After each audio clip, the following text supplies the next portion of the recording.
Hello dude and dudettes and welcome to a brand new, checking out mobile games with me, Lego Joe. So, what's new on the market, in the Japanese market, is a game called Dengeki Bunko Crossing Void. This game is based off of the PS version of the game that has a PS Vita, PS3, and 4 called Dengeki Bunko Fighting Climax. It was a 2D side-scrolling fighting arcade game, and it offers a plethora of anime characters where you can make a team to fight. So, how does that translate to the mobile game? Well, the mobile game is an RPG turn-based game now. Turn-based game from our fighting game. How does that work? Well, then I'll show that later when we get to the battle. So, as the same thing for the PS version, this game offers a plethora of anime characters for you to choose from. But the one thing that stands out greatly from the two, they're separated into two categories. The first category would be what you would call the frontliners. They are the characters that actually do battle at the very front. And then you have your sub-members. And the sub-members are basically your backliners. But they don't really tag switch out. Instead, the sub-members offer a skill or two depending on how you link the characters. If the characters have an affinity with each other, then they will gain a fourth skill. But if they don't, then only the third skill. More about this when I go into the battle. The game's a pretty much generic RPG game. So you have your character levels where you can feed them items to level up. You have to awaken them. Each character can go up to 6 stars, so that's cool, but still hindered by rarity. More on that later. Here's your talents, where they can get extra stats or boosting skills.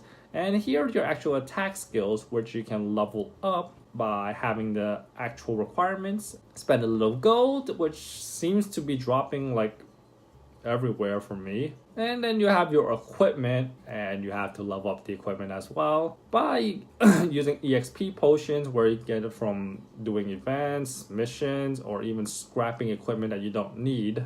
Now, one thing though is that paying homage to the arcade game is that they have skins. Yes, it's colored skins to differentiate yourself from the others, I guess. How do you get these skins? Well, you either get them from the shop, where I've not unlocked it or seen how to get them from the shop, or from the gacha. Yes, from the gacha.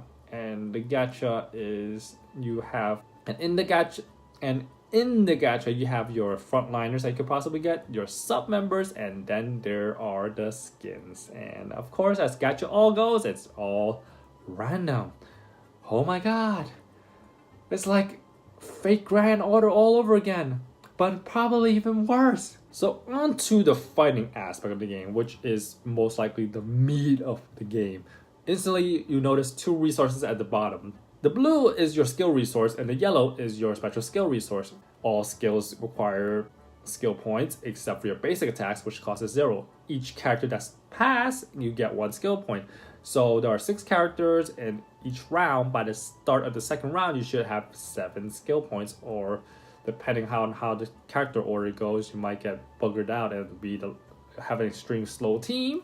How do you get special skill points? Well, skills cost points. Each time you use a skill that causes points, those points translate into the special skill. So I just use a 3 cost skill there, and it translates to 3 special points. And then you keep going on like this until you beat the shit out of your enemy. Now, I don't know if this was an intentional thing, or unintentional, but this game has no speed of animation function or skip, so it seems slow for me personally. And this caused an effect that this is a fighting game. Although it's turn-based fighting, it's a fighting game. That's what it's emulating right now. All these moves that you see are taken straight out of the PS version of the game. Everyone is fighting moves. So it's nothing new, nothing special. Maybe the animation is a bit more crisper than before, but that's about it. So if you're a patient kind of person, you can try out this game, because it's pretty slow, but it's also somewhat fun, and there's, like I said, it also emulates fighting, so you get this sense of small satisfaction that you're beating the hell out of the enemies. So aside from that, the game has your generic challenges where you can get equipment. They rotate by day. Then you have your challenge tower where you challenge the tower floors, of course, and when you reach to a specific floor, you get rewards for it. Can't say too much about it. It's just very normal. Then you have your extra gold dungeons, and you have your trials. Trials you can only choose your given specific characters to try to win with. The gacha, pretty funny. You can go up to 100 rolls at a time. So the whalers, feel whale away. I don't know if I'll ever save up to 100 tickets. Overall, the game is somewhatly fun for me. Oh, I forgot to mention rarities. Very pay to win, of course, but I don't see PvP yet, so maybe not. Rarity matters a lot. The only thing that matters though are stats. Of course, the higher rarity, the higher stats they have. So for the common, the stats are about ranges about like I think like 100, and then the super rare, the purple, and then the super rare is at 154 base. Like that's 50 more stats. That's pretty big. And then legendary is nearly 190 attack power. It's a huge difference, but that's normal in any gacha game, so I can't really say much about it. And talents, they have a larger pool of talents. Of course, you can get more talents for even the lower rarity characters, but you have to get duplicates and fuse them, and sometimes the duplicates already have the skill that you already have, so there's no point to fusing. You can't fuse if they have the same skill. So the thing is about the rarities though, besides the stats and talents, that's all it is. There's attack skills, everything else is the same. Even the damage modifiers, they're all the same. So I guess that's one good balancing act. Anyways, I think that's all I have to say about this game. There's nothing new added to the genre. It's an RPG turn-based game. I guess the one other thing is it's pushing limits about having live 2D characters, which is cool, but I don't have them. I haven't figured out how to change the main character here at the main menu to another character yet. I'm pressing all the buttons, haven't figured it out yet.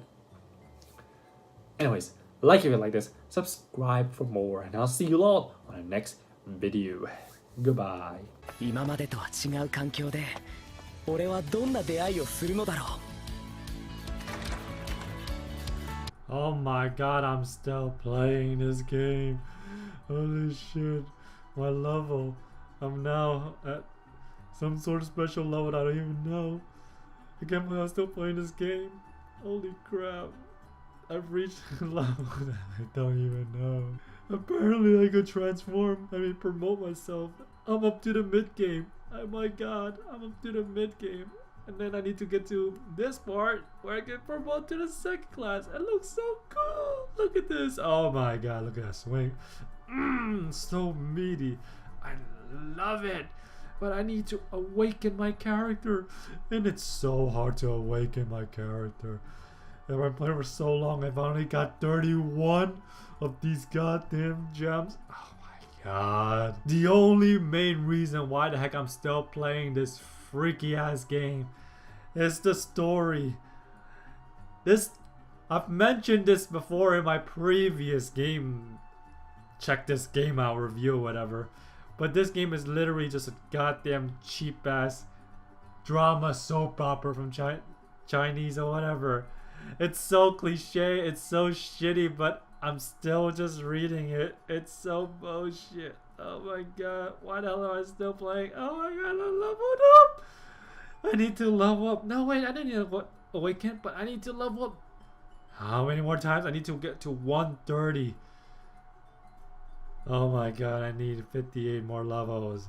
I'm still playing this game. Why am I still playing this game? It's all just for that shitty absolute trash story. This story is so trash. It's such a cliche story, but I'm still reading it. I'm still playing it. And it's like an actual anime episode. I'm gaining my goddamn stamina to read the story. So every day I'm gonna advance like 2 chapters. It's fucking stupid.